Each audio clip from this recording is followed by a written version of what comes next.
They don't talk about like love, Yeah, like what it means to be deeply connected with another person. It's just like get women, get money, all those kinds of things. Behind the paywall, it's nothing of substance. You're not going to learn to get rich by escaping the matrix and going to work for Jeff Bezos. Fulfillment by Amazon is not escaping the matrix, right? Like that's not the way to hustle to the top. It's literally a field of making money that everyone in the world has access to. He's really gone down this like neo rabbit hole. So the matrix has enslaved you. Your life is controlled by these people who want to keep you like kind of weak, lazy, whatever. You need to break out and you need to achieve the new dream, which is sort of like hustling your way to the top. What is going on, dreamers? So today we are going to react to Lex Fridman and my guy Coffeezilla getting into the top G, Andrew Tate, and just sort of debating and discussing. I love Lex Fridman because he is very, very bipartisan. So let's see what they had to say. We'll give our own take, obviously. Let's do it. So somebody that's been criticized for MLM type schemes is Andrew Tate. Yeah. Somebody that I'm very likely to talk with. So Sure. for people who've been telling me that I'm too afraid to talk to Andrew Tate, first of all, let me just say, I'm not afraid to talk to anyone.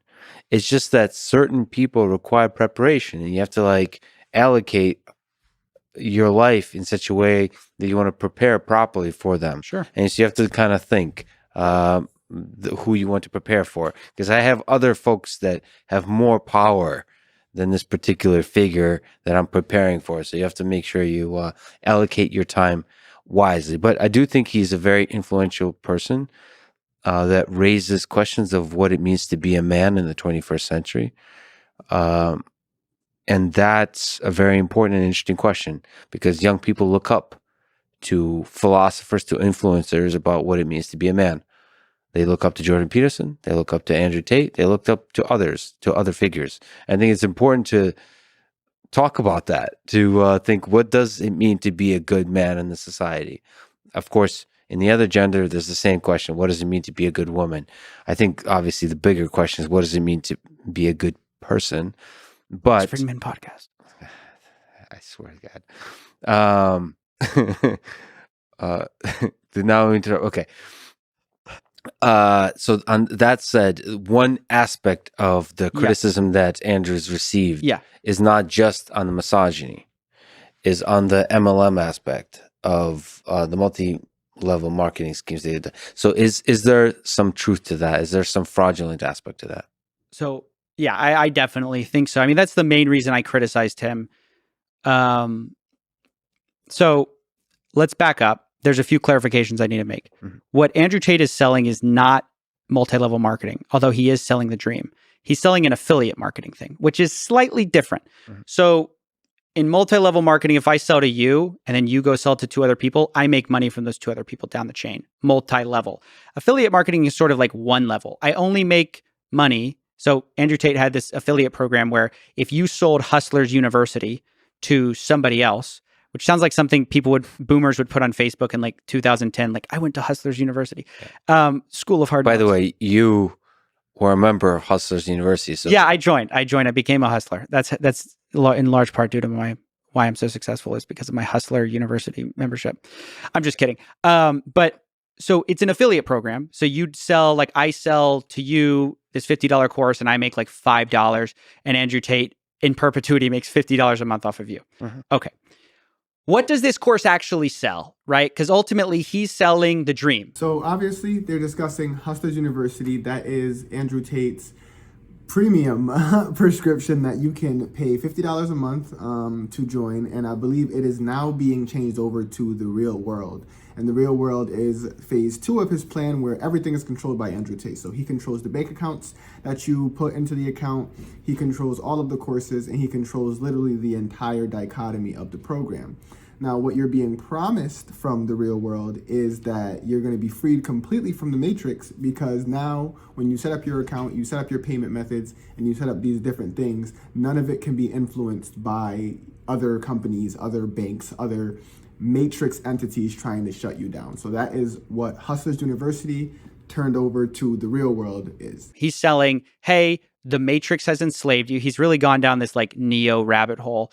So the Matrix has enslaved you. Your life is controlled by these people who want to keep you like kind of weak, lazy, whatever. You need to break out and you need to achieve the new dream, which is sort of like hustling your way to the top. You don't need the antiquated systems of school. You can just pay me $50 a month and I will teach you everything. Okay. So what do you actually get? Well, and why is it a scam? So I think it's just a scam in terms of like value and like you're selling based on these completely unrealistic things. He's like, let's get rich. Okay. You get a series of Discord rooms. You know what Discord, most people know what Discord is. It's like a bunch of, chat rooms basically, right? So it's like AOL, or is it like? Yeah, right. Well, I'm talking to the guy who quit Emacs, so I don't know. There's Discord servers, and in these there's 7 different rooms you can go in, or there's several rooms, and each one is like a different field of making money. Yes. E-commerce, trading, cryptocurrency, I think fulfillment by Amazon, like copywriting. Okay, so I went to all of these. I checked them out. I checked all their money-making tools. The first funny thing is that Andrew Tate is nowhere to be found. The supposed successful guy that you bought into is nowhere to be found. It's these professors that he has hired and said, these guys are super qualified. So looked up some of what some of these guys have done. And some of them have launched scammy crypto coins. The cryptocurrency professor was shilling a bunch of coins that did bad and then deleted the tweets. I mean, just completely exactly what you'd expect. Behind the paywall, it's nothing of substance. You're not going to learn to get rich by escaping the matrix and going to work for Jeff Bezos. Fulfillment by Amazon is not escaping the matrix, right? That's not the way to hustle to the top. It's literally a field of making money that everyone in the world has access to. So I think a lot of why people that are against Hustlers University, that are against the real world, are against it is because of, like Coffeezilla said, is that Andrew Tate pushes the message that this is the real way to hustle your way out of poverty. This is the real way to get rich. The old ways of getting money are gone, and that, you got to take charge of your life. Now, is he wrong? No. The old ways of getting rich, to go to school, get a good paying job, and you'll be able to afford that house, son. That's no longer a thing. As everyone should know, the current economy, the current marketplace is you kind of have to have either multiple jobs that are well paying or have your own business, have some sort of agency that you run for you to be one of those top earners, unless you're doing things like becoming a surgeon or doing those really, really high paying jobs, which obviously require a lot of school, which then in turn, unless you're getting a lot of scholarships, means a lot of debt. So those old systems that were put in place where school was really cheap before and buying a house was really cheap before, getting a car was really cheap before, all of those things are kind of outdated. So Andrew Tate does offer that new way or that new perspective of what it means to actually make a successful living. Here's where the catch is though. And it's not something that Andrew Tate lies about necessarily, but it is also something that he doesn't, push forward because he doesn't believe in weakness. Only 0.01% of people can exist at the top echelons that Andrew Tate exists at. Now, what does that mean for the rest of people? It means that for the rest of people, you will spend significant amounts of time or money chasing after this perceived success that you believe you can get to, that he promotes that you can get to, and it will result ultimately in most people's failure. However, he still states that he believes that it is a better lifestyle to live chasing that outcome than acceptance of the matrix. And I think that's really where the line exists between people that line perfectly with Coffeezilla and people that side perfectly with Andrew Tate is. Even if you don't actually get to the level of being able to go onto any, multi-million-dollar yacht that you want to, or being able to fly to any country you want to, have multiple passports and all these things, you actually are chasing something of value rather than conforming to the matrix. And that's sort of where the line is drawn. If you want to differentiate yourself and make money, the first thing you realize is going into skill sets that literally anyone with an internet account can do is a bad way to do that, because you have to have some differentiating factor to add value. So it's just such a obvious and complete scam because there is no value to this so-called education. The professors are crap. The advice, they're hiding some of the bad things they've done. And Andrew Tate's nowhere to be found. Ultimately, that's why everyone joins. What he's done is very interesting because, and I'll give him credit in his marketing, he's been very savvy to make the reasons you admire him not the thing he's sort of selling, which is weird. Like he's selling get rich quick, which seems like it relates to his persona, but is actually very orthogonal to it. His persona is like the tell it how it is, like tall, buff, rich guy. It's like actually his persona that you're buying into. And then he's selling you this thing to the side, which when people get in there and they're not delivered on the product, he still is those things that you first thought he was. So it's like, I think it's to some extent, he's made a lot of money by making the thing that he makes money on, not the thing he gets so much pushback online for and what he's also loved for. So people will push back for his misogyny, but the real way he's making money is just like basic get rich quick schemes that are super obvious to spot, but everyone's distracted by like, oh, he said some crazy stuff about women or, you know, all these various other scandals he's gotten himself in. To get more and more and more attention. So Right. with the persona, is the Hustler University still operating? I think they've rebranded it. I'm part of their pitch now. I'm like, they put me on as like, as like the Matrix is trying to take us out, Lex. And then it's me saying like, you know, they put me in like saying I'm part of the Matrix. They put me in saying, oh, this guy sucks. You know, I joined, it sucks. And so they'll play that and they do like a bass drop and it's like, you know, don't listen to people like this. Da da da da. I mean, I'm basically like a. So you've been co-opted by the Matrix to attack. Yes. You're an insider threat that infiltrated Right. and now is being used by the Matrix to attack him. Well, everyone who criticizes him is part of the Matrix.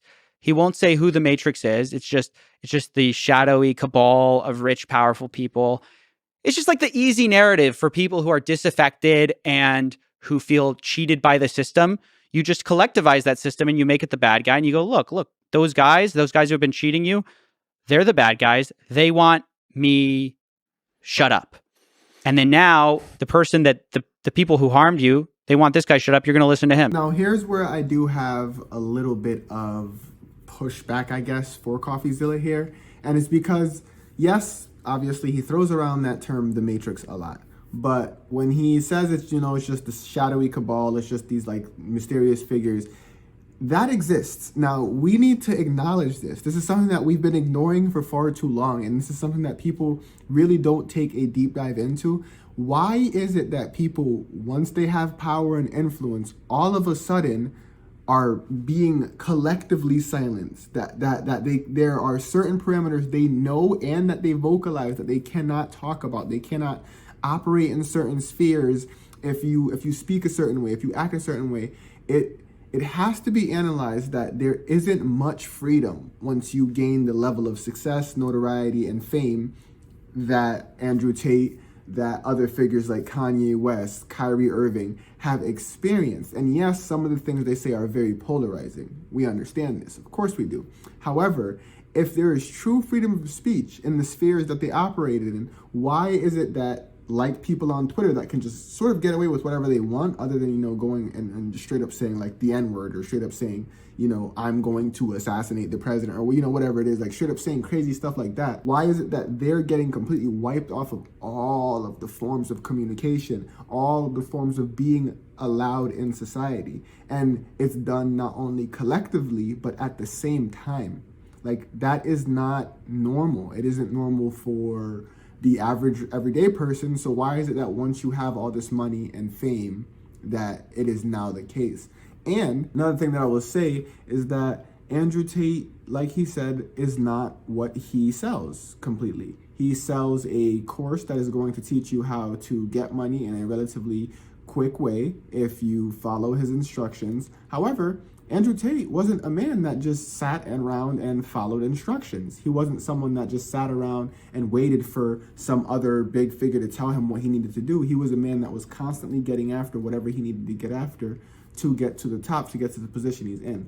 So therefore, what he's selling you isn't necessarily what he did to get successful, but it is a way for him to get more successful. So you do then see why Coffeezilla calls it a scam, but you also have to understand that for those who are intelligent enough to see around that, if you follow the words that he gives you for free, that he tells you to do for free, even if you don't pay the $50, you can still follow the basic principles that he gives you for free, and it will lead to an overall better life. But that's just my opinion. So that's like, it's like the most basic psychological manipulation that everyone seems to constantly fall for. It's really trivial and stupid, but Can you steelman the case for Hustlers University, where it's actually giving young people confidence, teaching them valuable lessons about like actually incentivizing them to do something like Fulfillment by Amazon, the basic thing, to try it, sure. to learn about it, to fail, or maybe see like to try, to give a catalyst and incentive to try these things. As much as it pains me, I will try to give a succinct, maybe steelman of it as best as I can, thinking that it's such a grift. But I think what you would say is that some people, in order to make a change in their life, need someone who they can look up to. And men don't have a lot of like strong role models, like big male presences in their life who can serve as a proper example. So the most charitable interpretation would be Andrew Tate would encourage you to go reach for the stars, I guess. My problem is I have a deep issue with the like lust and greed that centers all these things. It's like this glorification of wealth equals status, wealth equals good person, wealth and Bugatti equals you are meaningful, you matter.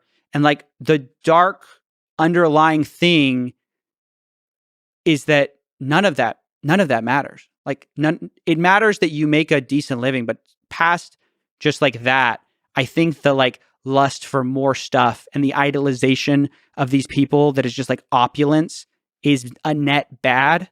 So that's like my steelman has to stop there because I really disagree with like the values that are pushed by people like that.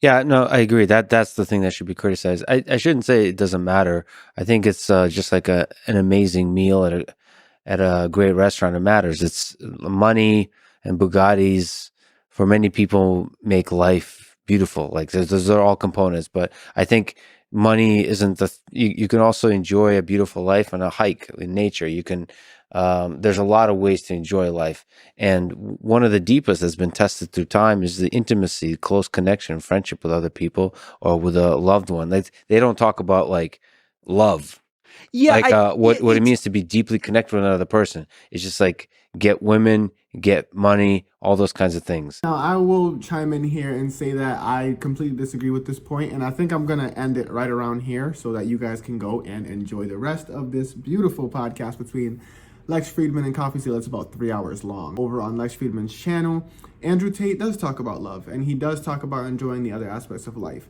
What is pushed out and what is shown on the internet the most is him celebrating all of the little luxuries that he lives and all of the multitudes of plethoras of the worth that he has amassed. However, he has talked about things like love. He has talked about things like deep relationships. And one thing that he's made clear is that he doesn't publicize that stuff because he doesn't talk about his personal life as much as people would like to believe. We don't know how many kids he has. We don't know how many wives he has. I believe that it came out recently that they said he had like 4 wives and he had a bunch of kids. But he does actually value love, and he does actually value having deep relationships. It's just who he has those deep relationships with. And that's his brother, that's his mother, and those are his wives, and that's it. Outside of that, there isn't much to enjoy because those around him either want what he has or are so enamored in what he has that they can't really understand him on a deep level. And I think that's where a lot of people misinterpret Andrew Tate. And I think that's also where a lot of people lose Andrew Tate in terms of wanting to follow him, wanting to celebrate his message, because it's just not attainable for everybody, which is something that I will say he doesn't acknowledge. He says, anybody can do this, but not everybody can do this. So for people like Andrew Tate to exist, there has to exist people who work an everyday job and come home to their family to make their wife happy, and promoting this message that all men should seek this life of having, multiple wives and being able to eventually, if enough men have multiple wives, we run out of women. There's not a 4-to-1 ratio of men to women on the planet. It's about like 1 to 1.2 or something like that. So there's no real way for that to be the main message for all. men. With that being said, let me know what you think about this topic. It's a very, very interesting one. In the comment section down below, leave a like on the video, please, and let's write this video up in the comment section so that it pushes it out to the algorithm. Go over to Lex's channel, watch the full interview, then head over to Coffeezilla's channel, leave him a subscribe, and make sure you subscribe to me. Dreamers out.